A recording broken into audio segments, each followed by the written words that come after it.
Good morning. Welcome to the Technology Initiative. It's a subsidiary council of the Rockland Business Association. Please be advised that this meeting is being recorded and will be shared online through social media for those who were unable to attend during this hour.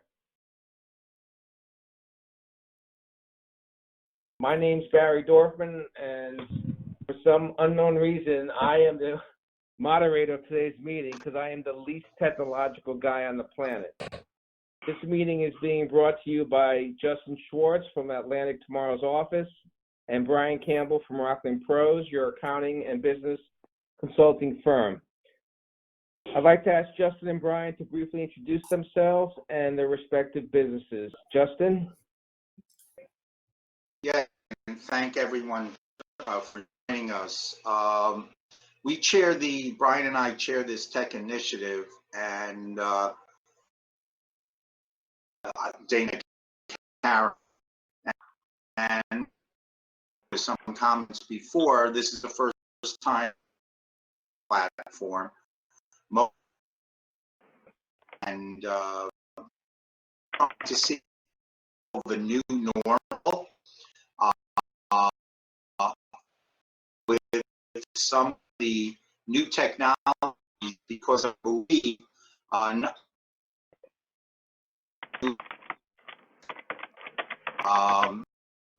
work, which a lot of companies adopting, because it's going to be difficult when and where you're going to return to your offices, and we're going to highlight a little bit. However, if you haven't registered it yet, which I know it's got a high thing there, Al Samuels, who's our leader and chief and co-conspirator at the RBA, I don't think he liked that word, but one of the values is the factforwardnewyork.gov, and he's going to be discussing what's happening with phases 2 and whatever else coming, and that's a value add. And we felt, Brian and I felt, from this, from our tech initiative, is to really educate and get people out there and offer what we can do as part of the tech committee. Whether for right now, for those that are members, definitely, don't feel free to to call upon us. That's what we're here for, to help you. We're going to discuss some of the technologies.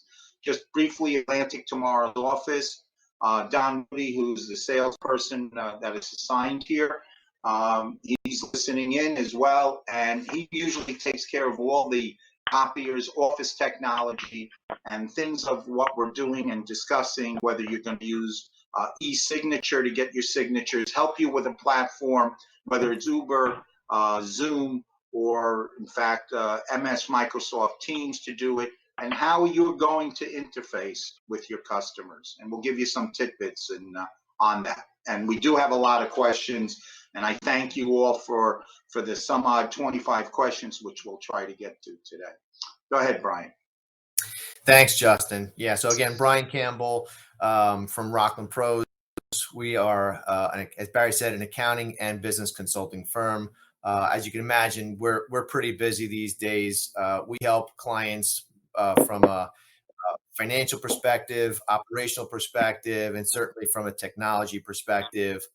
We get a lot of questions these days, ranging from SBA loan applications and forgiveness, right through, hey, my business may go out of business unless I get some technological support. What can we do to improve the operations or pivot, during this time period? So I guess with that, I'll turn it back to Barry.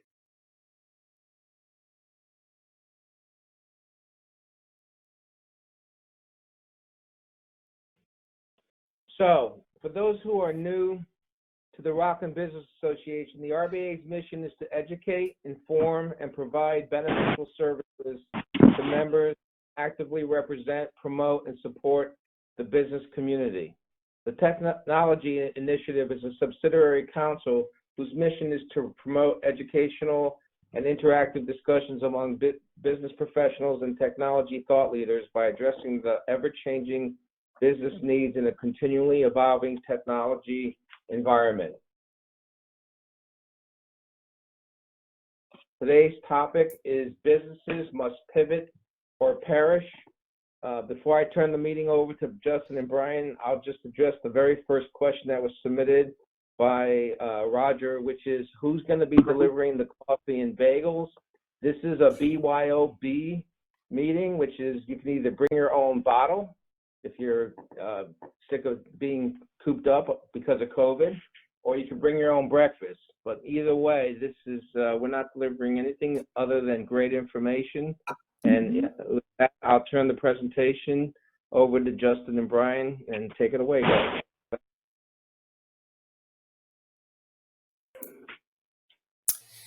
Sounds great. Thanks, Barry.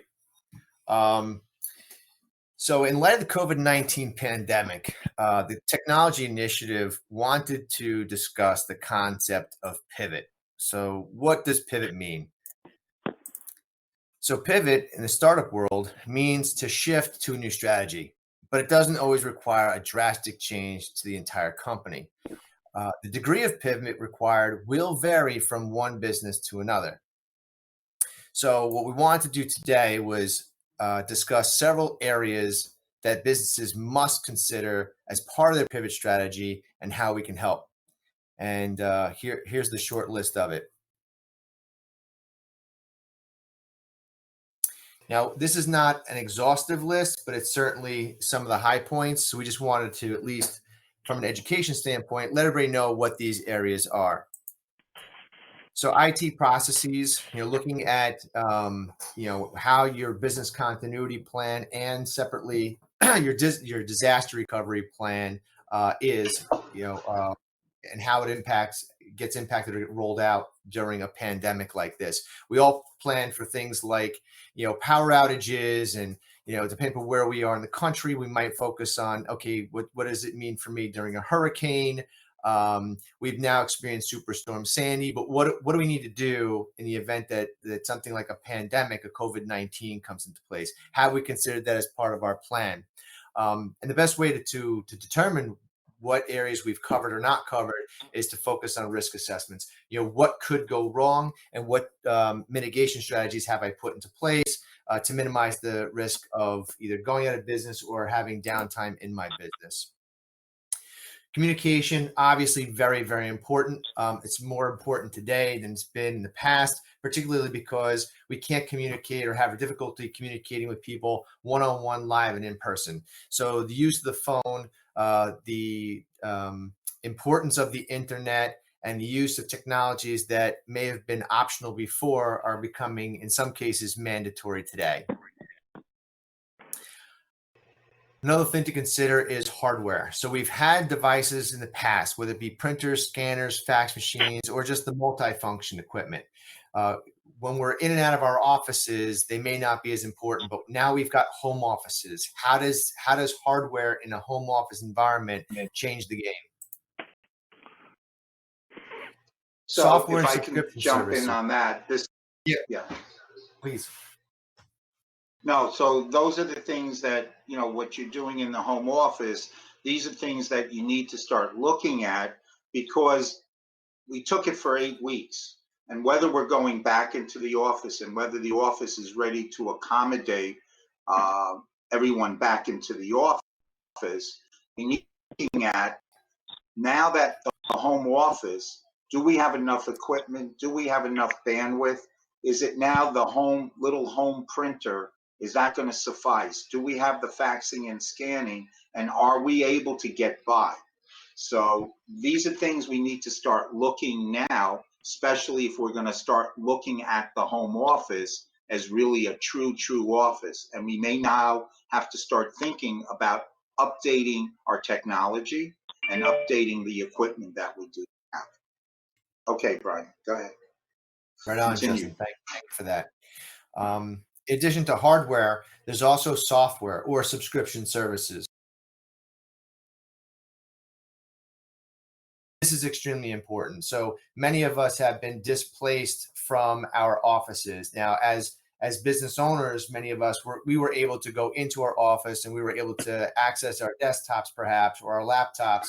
But we do have some critical staff who can't go into the office, and as a result of that, there's some some software that was installed on a desktop and or a laptop that is in the office, and unless you're in the office, you can't access it. So I know for me, having both the accounting and business consulting firm, a lot of my clients called up complaining about how they couldn't access their QuickBooks. And the reason being is it was installed on a desktop in an office that they no longer had access to. Alternative solution would be QuickBooks Online, where it doesn't make a difference if you're on a phone, a tablet, a laptop, if you're in your office, out of your office. A lot of businesses needed to pivot from one way that they had done business or one type of software solution to pivoting to another. And just taking on that point, it's whether it's QuickBooks, your HR, any of those information that are sitting on your desktop. That is why you need now to start looking at what we call the cloud. To have one of the questions, which we'll get to in a few minutes, is the VPN having remote access, and then of course there's other issues with it. Correct. So security and protection. Now, in our office environment, we already know we need to have antivirus and internet security related software. We know that we've got to have data backup. But how has that changed? How has your strategy changed now that you may have employees working from home, potentially on their own devices? Again, whether it be the phone, the tablet, or a laptop, or their home desktop computer, it's important to have all of these things on your office equipment, your business equipment owned by the business itself, by the organization itself. But now that the employees are using their home devices, their personal devices, are we taking into consideration the same security and protection that we would on the business devices? And the government recognizes that, and what they have started to do is relax on some of the securities on it, and some of the banks are going to have some issues with that. So it's a problem that we need to deal with. And finally, another area to consider too is business consulting. Again, whether it's a COVID-19 relief program or, as Justin had mentioned earlier, New York Forward, there are a lot of compliance requirements that are arising as a result of this COVID-19 pandemic. And businesses need to become aware of what those requirements are and what they need to do today or to do differently tomorrow in order to maintain compliance. So making sure that you are aware is step one, and step two is really making sure that you ensure compliance. And even if and those who are opening up their offices, you need to comply and get permission. As Al has always told me, it took me a little bit to catch up. You must read forward.newyork.gov. There are fines if you're not complying, and it's something that you really seriously need to look at. If there's nothing that you take away from our today's seminar, is nothing that other than forward.ny.gov. You need to look at that. Thank you, Brian. Thank you, Justin. So we just wanted to give everyone the highlights in terms of the things that they need to consider, because step one is really awareness. And the purpose of today's meeting was really to provide that awareness.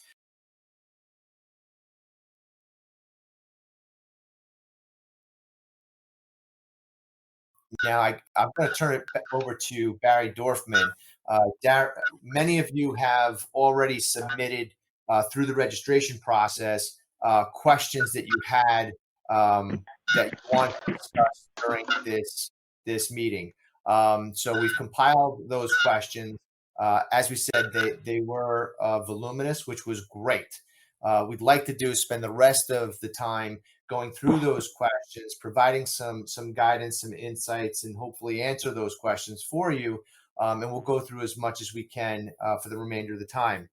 Now, in the event that Oh, and for those who have questions now that maybe didn't submit through the registration process, or you want to submit more than one question, please feel free to use the chat function so that we can, capture those questions and make sure that that those get answered as well. Now, in the event that we're unable to answer the questions due to time constraints, what we've talked about is potentially having another session to continue the dialogue with a Q&A session. So if that's of interest to everyone and it's something that people would like us to do, by all means, please let us know.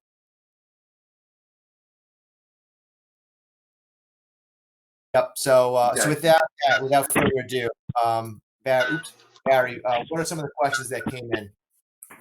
Okay, so like Brian said, there were quite a few questions. So the first one is, how do I substitute one-on-one contact? Or how do you substitute one-on-one contact? Sure. Justin, do you want to field that one, or you want me to take it? Sure. So, look at what the RBA is doing. Tomorrow, Wednesday, we have a networking type of virtual. Those are how some businesses are doing it. Obviously, we're going to this Uber conference, and you're looking on that. So it is hard to get back on the track that you're going to visit people and coming into their offices. So this is part of the pivot. Especially that you'll need to get. Yep. So without further ado, Barry, what are some of the questions that came in? Okay, so like Brian said, there were quite a few questions. So the first one is, how do I substitute one-on-one contact? Or how do you substitute one-on-one contact? Sure. Justin, do you want to field that one, or you want me to take it? Sure. So, look at what the RBA is doing. Tomorrow, Wednesday, we have a networking type of virtual. Those are how some businesses are doing it.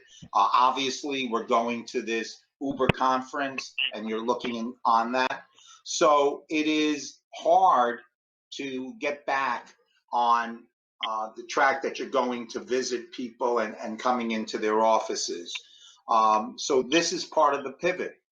Especially that you'll need to get your face on it. LinkedIn, start getting onto LinkedIn. Let people know you're there. Do some video type of promotions. Educate the people. There are other avenues, whether now people are using other media such as radio, podcast. And we have people in the RBA that you can go to and really find a way how you can do on this network and how you're doing it. Again, a lot of people haven't done this. To take advantage of Zoom, there's some free Zoom if you want. There's also free ways of doing conference if you like this, or it's very simple to sign up. If you upgrade, you can have longer times, less times, but these are things now that you have to adapt and making sure that you're doing it, and the networking is being more on the phone, and you need to develop scripts and you need to write it. And if you write it, no one really technically sees it if we're using the phone. If you look at a lot of the participants here, we're looking at the wireless phones. No one is really seeing you. And they haven't really developed the FaceTime application. The Zoom has a great application on the phone, but that's how companies now are doing it. So to sum up, get more involved in LinkedIn, get more involved on using this type of forum on the conference. And there are people in the RBA, such as Brian and myself and others, that would be more than happy to spend some time with you and help you, get you over some of this. But you got to have a lot of collateral. You got to practice it, and this is what we need to do. And to do it, it's something that you're going to really have to adapt, because if not, unfortunately, businesses are not going to be able to make it. Okay, thank you. So you talk about doing more online networking. What is the best webinar meeting software? So I think I'll start with that one there, Justin. So That's like asking somebody what's your favorite color, right? You're going to get different answers from different folks. And the reason being is all the different software options that are out there, and Justin named just a few, right? So there's Zoom, there's this one here, which is Uber Conference. Other people are familiar with Google Meet. There's GoToMeeting. I mean, there are so many of them that are out there. I know Atlantic Tomorrow's office also has a solution. So what's your favorite color? What's your favorite flavor of ice cream? It all depends on one thing, and that is, well, depends on several things actually, but it's what is your business requirement? What is it that you need it for?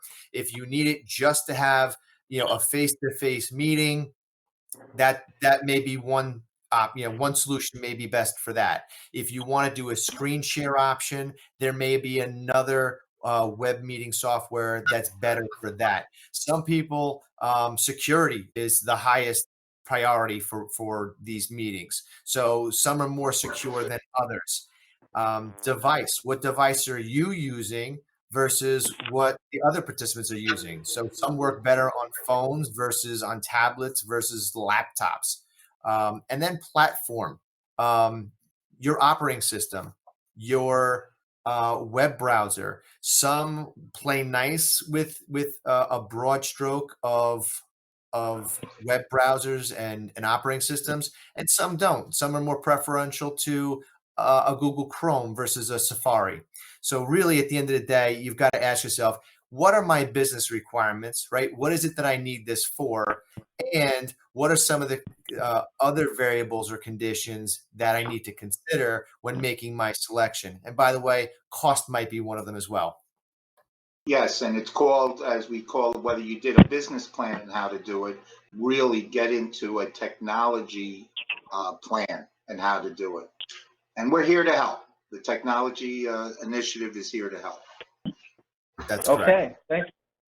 So how important is your business internet data connection considering the shift to having both on-site and remote workers? All right. So I guess I'll use today as an example. With everybody who is on the internet today, internet has never been more important, in terms of your connection. Now, do you need to have a higher broadband? Do you need to have a faster speed? All depends.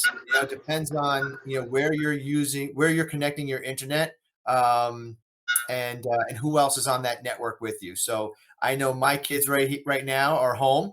They're doing their distant learning. I probably have about 2 tablets. My wife's a school teacher. She's doing the distant learning thing too. So she's working from home. She's on at least a laptop at a bare minimum. And I won't even tell you what I'm on. So for me, I do need to have the higher broadband, the higher internet speed. But it may not be necessary for everybody. It's to each their own. The importance is definitely increased. What level of need you have, again, it goes from one business to another. Thanks, Barry. All right, next question. How are businesses that require physical signatures on contracts, agreements, and other documents signed as a result of social distancing? Hey, Justin, do you want to talk about how you guys are doing it over at Atlantic? Right. So basically, we have what is called an electronic signature. And let me just give you a definition. The United States Federal E-Sign Act defines electronic signature as an electronic sound, symbol, or process attached to or logically associated with a contract or other record executed or adopted by a person with the intent to sign and record. Electronic signatures have been used for electronically signing offer letters, sales contracts, permission slips, rentals, lease agreements, liability waivers, financial documents, etc. They are legally enforceable in most business and personal transactions in almost every country in the world. So these are things that most doctors have on what they call the electronic health record. Digital signatures providers like the ones that we use is DocuSign. They follow the public key infrastructure protocol. And yes, you can document, manage, consent to standard terms as what they call in the legalese, T&Cs, terms and conditions, privacy policies, and disclosure. And again, webinars are done. We have one coming up with Patty Canner on Wednesday, June 11th at 10 a.m. So these are things that Atlantic offers. We also have on our website at tomorrowsoffice.com COVID-19 things that you can do.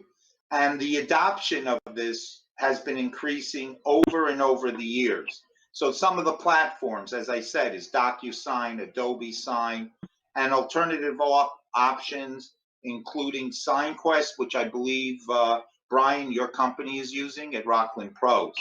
So, and what he has, I think you can talk a little bit about that. I think you have integrated it with your website. Maybe you want to let them know how you used it. Yeah. So in my industry, again, on the accounting side, electronic signatures are not allowed. We have some speakers. We have some background speakers. Yeah.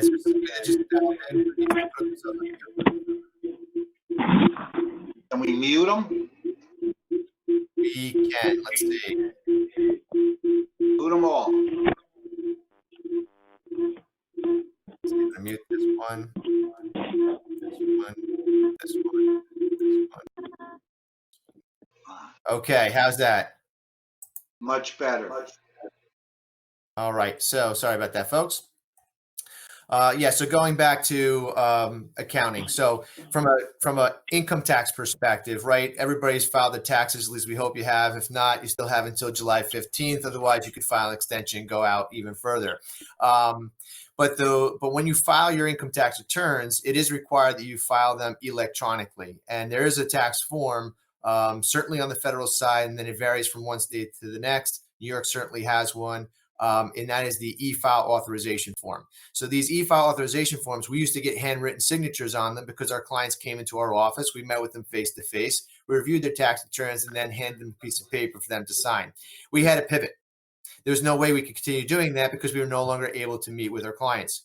Fortunately, we had implemented sign requests back in November of last year, not even knowing that this pandemic was going to occur, but it turned out to be in our favor. So what we're able to do is we've integrated our engagement letter with sign request. So very simple, very easy. People can go to our website. They can click on legal notices. There's a Google form that they can enter in all of their key information, their name, address, phone number, etc. There's key things that would then transfer directly into a PDF document.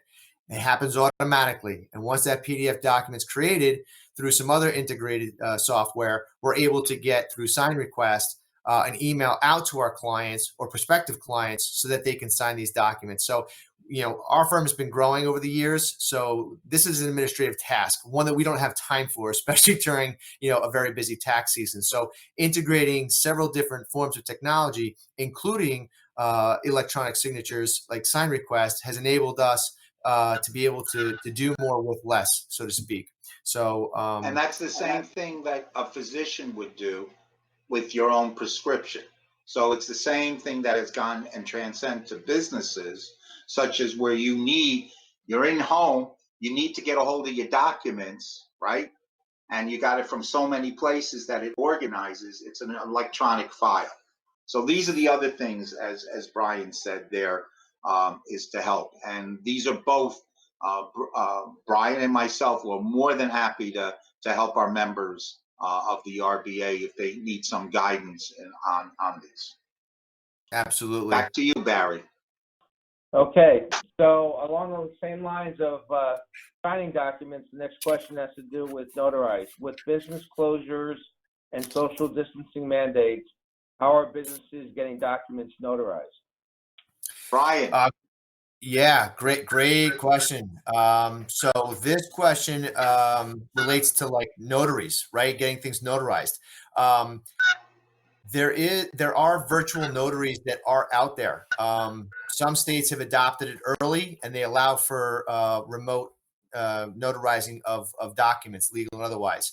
New York State was not one of those adopters. However, as of recent, I believe back in March, Governor Cuomo did sign an executive order temporarily allowing for the use of virtual notaries. So I believe the current timeline is up until July 15th.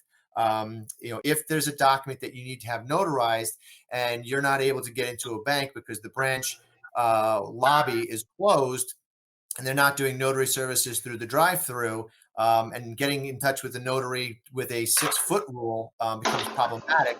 There are services that are out there that do virtual notary services. I actually have a client of mine that does this, and ironically enough, they are here in Rockland County. They're based in Nanuet, and the company's called Cam Notary, and they can help and assist with something like this.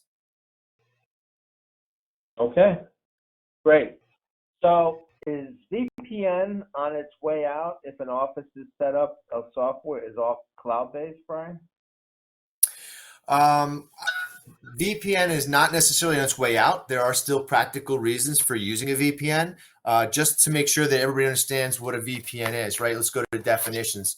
And again, one of the things that we do here within the technology initiative is to provide not just guidance on what you should do, should consider, what have you, but it's also educational based, right? So we'll take an educational moment for just a moment. So a VPN, for those who are not familiar, it's a virtual private network.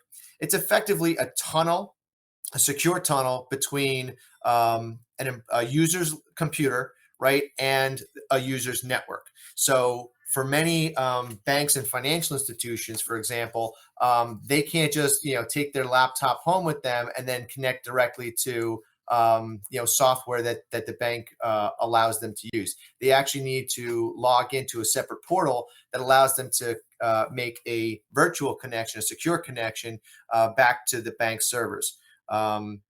With regards to, is this going away with cloud-based software? The answer is maybe. Right now, there are two types of cloud. Again, we'll go education-based. And on the topic of cloud, I do believe that the technology initiative, we did have a presentation on what is the cloud, what are the different types of cloud, and things to consider when using or considering the cloud. Back a couple years ago, back in 2017, probably around this time, about May. So if anybody wants the deck for that, we can certainly share it. But going back to cloud, so there's two types of clouds for the most part. One is a private cloud, and one is a public cloud. So a private cloud is kind of similar to that VPN connection.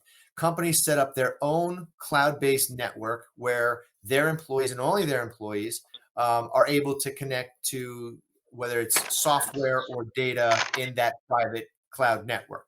A public cloud that's where you have access to third-party software for the most part, where anybody can log in and use it. So Office 365, again, I'll say QuickBooks Online, Sign Request. These are all third-party service providers where they're providing software as a service. You don't need to have a VPN connection to access them. Yes. Right. So I believe John Fallon is also on our call here. And John is with JMK Technology. And I know John has, he does the phone system. And the phone system, similar to the VoIP and, or the VPN, those are things that, many providers are providing a free service to be able to connect, taking your phone from your office instead of giving out personal cell phones where a lot of people did on that. I don't know if, John, if you're still on, you may want to give a quick 2-second on it. And I know, John, Brian, we're coming up to that 9:45 hour. John? Mr. Fallon? Well, okay, I know we have that there. That's okay. He may be on mute. So yeah, another RBA member offers the service. And for more information about it, you can certainly contact JMK Technology. Ask for John Fallon. He'd be more than happy to help you, I'm sure. Okay. Barry, another question? I do. And then we come, this may be the last question, Barry. Say that again, Justin. I'm sorry. What was that? All right, because it's 9:41, so I know I want to be cognizant. I think we said to 9:45, so this may be the last question. Okay, then with bank lobbies closed and open during limited hours to the drive-through only, how are businesses managing their banking needs? Yeah, so some businesses are handling it better than others, right? So right now we're living in a world of mobile banking. So people do have the ability to go online, log into their bank, and they can perform some limited transactions through the bank's website, secure website. There's also the mobile banking, where businesses are still getting checks by mail. So you don't have to go see somebody in person to hand them a check, but checks are coming in by mail, and they still need to be deposited, right? So phones are being used to do screen captures of those checks, make those deposits for you. Not a problem. There's certain I know you're on the transactions call. that cannot be done remotely, and that's things like cash. So if you're still getting cash, if you're in a cash business, particularly like restaurants are cash businesses, and they are doing curbside delivery. So as they get cash for picking up Chinese food or pizza, what have you, they do need to make those deposits so that they're able to then pay their bills and also get that cash into the bank. So that does become more problematic. We do have now several of the banks, they do have what they call, I guess, smart ATM machines. Won't mention any banks by name, but you can insert cash. It'll read the cash and it'll deposit the cash into your bank account. Me personally, I don't think I'm that comfortable with as much as I'm a technologist, I don't think that I'm that comfortable as of yet to make that depositing cash, but the capability, the functionality, it is there. All right. So Barry, let's just do the last, Quinn. I don't mean to cut you, but I just want to get this last minute in. Can you go to the end? Will be the last question. Okay. So what are business owners doing to prepare for the rebound once things open up again? So I really want to take this one. I think if I haven't said it, I'll say it again. You need to read forward.ny.gov. Read it, hate it, but comply with it. And if you haven't done so already, be sure to register for the Economic Development Government Affairs meeting hosted by our own truly Al Samuels on Thursday at 9 a.m. Hopefully you can get in, but I know that's been hot. One of the things is, and we're proud, and we'll probably announce it shortly, we have partnered, talking about pivoted, we partnered with a company called BioProtect Antimicrobial Protective Services. That's a mouthful. But one of the things that is in compliance when you're opening up your retail store, your practices, your offices, how do you disinfect it? So the product that we're doing together with a team of professionals is going to last about 47 days. There will be a press release on it. So you spray it for a month. It's an application. But these are things that people have to do once people come into your office or touch the public area, that is, like copiers, fax machines, computer surfaces. Just like New York subways are scrubbing them down once they stop service. You need to scrub it down, whether you are in a building and shared services or you own your own office like Michael Shillelagh. You got to be able to clean it. And that's one of the reasons that you need to be able to take it. And this is part of your action plans and how to do it. And they have those qualifications for it. I see I ran over time and I just don't want to do it there. So I just, on behalf of me and Atlantic Tomorrow's office, thank you for all participating. It was an honor and a privilege to really serve the members and prospective new members. The RBA is there for you. And the only way it can be there for you is to be a member. And if you need membership, please call on Doreen or Roger. Al is too busy watching the front for us, but I'm sure Al will take the call from you and switch you to Doreen or Roger. But thank you for participating. Yeah, and I'll leave you with this. We wanted to cover as many questions as we possibly could. We do have an extensive list of additional questions to go over. If there's an interest in us doing this again, with a focus on these on more questions to be addressed, on